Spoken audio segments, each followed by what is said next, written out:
ఎట్లా ఉండేది? ఇంట్లో ఎందుకు అంత అంత పూర్ ఫ్యామిలీనా మీది? ఆ! చాలా పూర్ ఫ్యామిలీ సార్. హ్మ్. లిటరల్లీ నాన్నొచ్చేసరికి ఒక రైతులుంటారు కదా సార్ అప్పట్లో. రైతులు. ఆ రైతుల దగ్గర ఊడిగం పని చేసేవాళ్ళు. హ్మ్.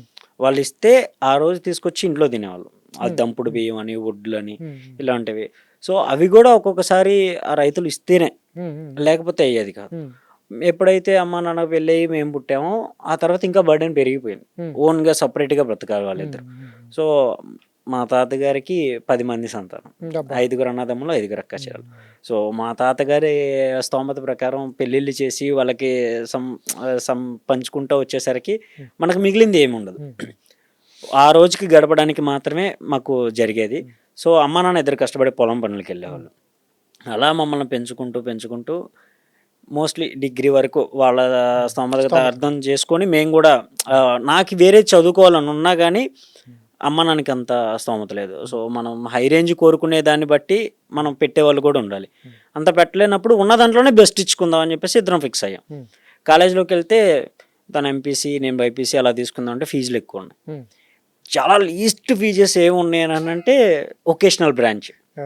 సీఎస్‌సి హ్మ్. కంప్యూటర్ సైన్స్ అండ్ హ్మ్. ఇంజినీరింగ్. సో, దీన్ని తీసుకోవటం వల్ల యూజ్ ఏంటి అని చెప్పేసి సార్స్‌ని అడిగితే మీకు కంప్యూటర్ నాలెడ్జ్ హ్మ్. ప్రాపర్‌గా హ్మ్. నేర్పిస్తాం అమ్మా సంథింగ్ అని చెప్పేసంటే, ఓకే. ఫ్యూచర్ మొత్తం కంప్యూటర్ మీద డిపెండ్ అయ్యి ఉంటది అని అర్థం చేసుకున్నాం. హ్మ్. ఇద్దరం దాంట్లోనే జాయిన్ అయ్యాం. హ్మ్. నేను పూర్తిగా హ్మ్. సిస్టమ్ డిస్మాంటిల్ చేసి, అసెంబుల్ చేసి ఈ ఓకే. వర్క్స్ నేర్చుకున్నాను. ఓకే. ఓకే.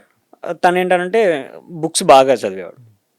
లైబ్రరీకెళ్ళిపోయి ఏ బుక్‌లో, ఏ పేజ్‌లో ఏ స్లోగన్ ఉందో గూడా తను కళ్ళు మూసుకొని చెప్పేయగలడు. అబ్బా! అంత బాగా బట్టి ఓకే. పట్టేస్తాడిక. హ్మ్. ప్రాపర్ మక్కీ టు మక్కీ హ్మ్. దింపేస్తాడు. అంత హ్మ్. నాలెడ్జ్. హ్మ్. సో, ఆ నాలెడ్జ్‌తో తను ముందు కూర్చునేవాడు. హ్మ్. నేను వెనక కూర్చునేవాడిని. అలా కొంచెం సమ్‌టైమ్స్ ఎందుకంటే నేను వర్క్స్‌కెళ్ళిపోయేవాడిని. హ్మ్. హ్మ్. మార్నింగ్ ఎళ్ళిపోయి ఒక క్యాటరింగ్ చేసుకొచ్చానంటే 200 వచ్చేవి. హ్మ్. మళ్ళీ నైట్ టైమ్ వచ్చి ఫ్రెష్ అయ్యి ఆ 200 తమ్ముడి చేతిలో పెట్టేవాడిని. మళ్ళీ నైట్ టైమ్ ఎళ్ళిపోయేవాడిని. క్యాటరింగ్‌కెళ్ళేవాళ్ళా? క్యాటరింగ్‌కెళ్ళిపోయాను. హ్మ్. మళ్ళీ మిడ్ నైట్‌కి తెల్లవారుజామున 3, 4 అలా పెళ్ళిళ్ళయిపోతే మొత్తం వర్క్స్ అన్నీ కంప్లీట్ చేసుకొని, ఆ టైంలో వచ్చేసి మళ్ళీ తమ్ముడికి అప్పటికి లేచిపోయి వాడు చదువుకుంటా ఉన్నాడు. ఆ హ్మ్. టైంకొచ్చి నేను పడుకునేవాడిని. అబ్బా! మళ్ళీ పొద్దున్నే లేచి ఆ రోజు వర్క్ లేదు, క్యాటరింగ్ లేదు అనంటే అప్పుడు కాలేజీకెళ్ళేవాడిని. హ్మ్. లేదంటే ఎర్లీ మార్నింగ్ ఎళ్ళిపోయి వాళ్ళ దగ్గర కూర్చోవాలి. హ్మ్. ఎవరిని సెలెక్ట్ చేసుకొని ఎవరిని పంపిస్తారో తెలీదు. హ్మ్. హ్మ్. పొద్దున్న 6కెళ్ళి ఆ షాప్ ముందు కూర్చుంటే హ్మ్. మేస్త్రి వచ్చేవాడు. "నువ్వు రా, నువ్వు రా, నువ్వు రా" అని ఒక 20 మందిని గ్యాదర్ చేసి "నువ్వు అక్కడికెళ్ళిపో" అని చెప్పేసాను. 'పుష్ప' సినిమాలో లాగా. ఇంకంతే. ఆ గ్యాంగ్‌లో ఒకలాగా కూర్చొనుండేవాడిని. హ్మ్. దెన్ నువ్వెళ్ళు అనంటే, అలా ఆ రోజు పని తగిలిందంటే 200 వచ్చినట్టు. హ్మ్. హ్మ్. లేదంటే లేనట్టే. హ్మ్. మళ్ళీ వెనక్కి తిరిగి అన్ని కిలోమీటర్లు ఒక 5, 6 కిలోమీటర్లు ఉంటది అక్కడ హ్మ్. హాస్టల్ నుండి అక్కడికి. హ్మ్. వార్డెన్స్‌కి తెలియకూడదు. హ్మ్. తెలిస్తే అరుస్తారు. "నువ్వు కాలేజ్‌కెళ్ళకుండా ఇలా చేయడానికొచ్చావా" అని చెప్పి. హ్మ్. సో, సమ్ టైమ్ వచ్చేసరికి వార్డెన్‌కి దొరికిపోయాం. హ్మ్. ఏంటిది అనంటే, "సార్ ఇది పరిస్థితి. సో" అని చెప్పేసంటే ఆయన కూడా అర్థం చేసుకున్నాడు. హ్మ్. చదువు పాడు చేసుకోకు. మీ హ్మ్. తమ్ముడే ఎళ్తున్నాడు. సాయంత్రం వచ్చిన తర్వాత వాడు ఏం చెప్పాడో క్లాస్‌లో అది నీకు చెప్తాడు. ఓకే.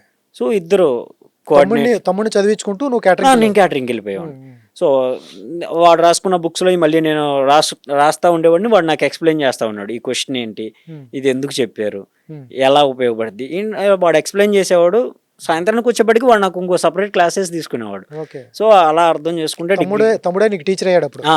అవును సార్. తమ్ముడిని పంపించావా ఎప్పుడైనా క్యాటరింగ్ కానీ మనం ఎమాన్యుల్ సమ్ ఎళ్ళాడా? Times festivals times. Hmm. Festival టైమ్స్‌లో మాకు ఓకే బట్టలు. హ్మ్. అమ్మా, నాన్నకి తీసుకోవాలంటే నా డిగ్రీ వరకు గూడా అమ్మా, నాన్న పండగకెప్పుడు మంచి బట్టలేసుకున్నది లేదు. హ్మ్. ఉన్న 200, 300 షర్టులు. ఊర్లో వాళ్ళందరూ హ్యాపీగా పట్టు పంచ అవి ఇవి కట్టుకొని తిరిగారు. వాళ్ళ స్థాయికి తగ్గట్టు వాళ్ళు హ్యాపీగా తిరిగారు. మా నాన్న ఒక్కోసారయితే సాయంత్రం వరకు పిండి వంటలు వండుకొని ఇంక అలాగే ఉండిపోయేవాళ్ళు. హ్మ్. చర్చికి రావాలన్నా గానీ మోరోవర్ అవే పాత బట్టలతో "మేమేం వస్తాంలే నాన్న మీరు ఫ్రెండ్స్‌తో తిరగండి" అని చెప్పేసి అనేవాళ్ళు. హ్మ్. సో, బాగా బాధేసేది. ఆ తర్వాత మేము ఎప్పుడైతే వర్క్‌లోకి దిగి మేము సంపాదించడం స్టార్ట్ చేసామో అవి 200 గాని, 300 గాని హ్మ్. మేము ఒక జత బట్టలు కొనుక్కునే కన్నా ముందు ఎలాగో మా నాన్న కష్టపడి ఆయన హ్యాపీకి తగ్గట్టు ఆయన హ్మ్. మాకు బట్టలు కొనేసేవాడు. హ్మ్. మేము మా డబ్బులతో అమ్మా, నాన్నకి తీసుకునేవాళ్ళం. హ్మ్. సో, ఎళ్ళిపోయి మా డిగ్రీ అయిపోయిన తర్వాతే మా నాన్న కొత్త బట్టలు కట్టుకున్నాడు. అబ్బా! అవి మేము కష్టపడి డిగ్రీ అయిపోయిన తర్వాత హ్మ్. ఇంక వెళ్ళిపోతాం హాస్టల్ గూడా వదిలేస్తున్నాం అన్నప్పుడు వరుస పెట్టి ఒక 20 రోజులు అచ్చంగా డే అండ్ నైట్‌లు కొట్టాం హ్మ్. క్యాటరింగ్స్. హ్మ్. ఒక రూ. 10,000 దాకా వచ్చాయి. హ్మ్. 10,000 అంటే అసలు చాలా ఎక్కువ. ఎక్కువ. హ్మ్. ఆ 10,000 తీసుకొని ఇంటికెళ్ళి మా అమ్మ, నాన్న చేతిలో అలా 10,000 పెడితే ఫస్ట్ టైమ్ అమ్మ, నాన్న అన్ని డబ్బులు చూడటం. ప వాళ్ళకింక ఫుల్ హ్యాపీ. 10,000. 10,000 హ్మ్. ఈ ఎప్పుడిది? 13 2013. ఓకే. 13 to 18 ఈ గ్యాప్ ఈ గ్యాప్ పీరియడే. ఉమ్. అప్పటికి అప్పటి కూడా వరకు 10,000 అమౌంట్ కూడా చూడలేదా? అసలు లేదు. అప్పులు తీసుకునే వాళ్ళమే తప్ప ఓకే.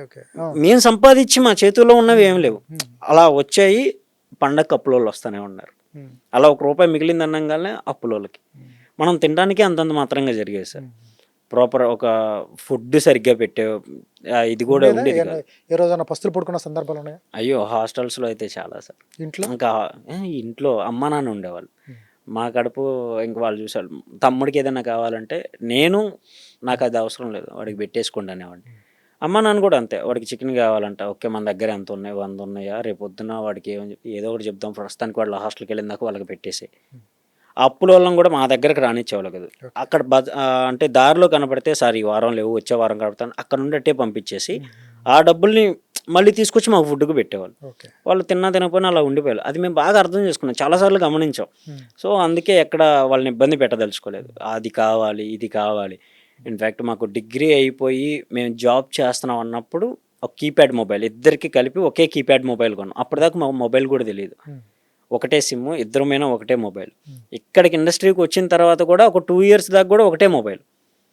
ఆ తర్వాతే ఎవరిదాళ్ళకి వర్క్స్ ఉండాలి, ప్రాపర్గా ఉండాలి, నీకేం కాల్స్ వస్తాయో తెలియదు, అండ్ నీకేం ఆఫర్స్ వస్తాయో తెలియదు, నువ్వు అక్కడికి వెళ్తే మళ్ళీ నువ్వు నాకు ఫోన్ చేయడానికి ఉండదు అని చెప్పేసి అప్పుడు కూడా ఆ కీప్యాడ్ మొబైల్తో పాటు ఇంకో కీప్యాడ్ మొబైల్ కొన్నాం. హైదరాబాద్ వచ్చిన తర్వాత 2 మొబైల్స్ వచ్చాయి. అప్పటిదాకా కూడా సింగిల్ మొబైల్ ఇద్దరు. హైదరాబాద్ వచ్చే ముందు కూడా అమ్మా నాన్న దగ్గర ఉన్న మొబైల్ తీసుకుని వచ్చాం. మాది కూడా కాదు, అమ్మ నాన్నదే. అమ్మ నాన్న సిమ్, అమ్మ నాన్న మొబైలే తీసుకుని ఇక్కడికి వచ్చాం. మేము ఇంటికి చేయాలంటే పక్కింట్లో వాళ్ళకి ఫోన్ చేసి మా అమ్మ నాన్నకి ఎవరా అని అంటే వాళ్ళు ఇచ్చేవాళ్ళు. ఈ తమిళ సినిమాలో కనపడే కష్టాల్లాగా ఉన్నాయి. అంతకు మించి కూడా పడ్డాం సార్. లిటరలీ అంటే ఆ సిచ్యువేషన్స్ అలా మనకి చెప్తే ఇప్పుడు ఉంటాయి, ఫేస్ చేసేవాళ్ళు నిజంగా. ఇప్పటికీ అలా చాలా మంది ఉన్నారు సార్, అలా చాలా మంది ఉన్నారు. మోరోవర్ ఇంత కష్టపడి వచ్చి ఈ స్టేజ్కి వచ్చి తను విన్నవటం అంటూ జరిగితే మాలా కష్టపడి వచ్చిన వాళ్ళకి ఇది ఒక ఇన్స్పిరేషన్ అని ఉంటుంది. అండ్ మేము ఓకే ఎవరన్నా వస్తే మేము సాయం చేయడానికి కూడా మనలాంటి వాళ్ళు కూడా గెలుస్తారు అనే ఒక నమ్మకం కూడా ఇవ్వచ్చు అనే ఒక ఇది మీద ఉన్నాం. సాక్షి టీవీ ప్రసారాలను నిలిపివేయడం చట్టరీత్యా నేరం. సాక్షి టీవీ ప్రసారాల కోసం మీ స్థానిక కేబుల్ ఆపరేటర్ని వెంటనే సంప్రదించండి. DTHలో, ఇంటర్నెట్లో కూడా సాక్షి టీవీ ప్రసారాలను వీక్షించవచ్చు.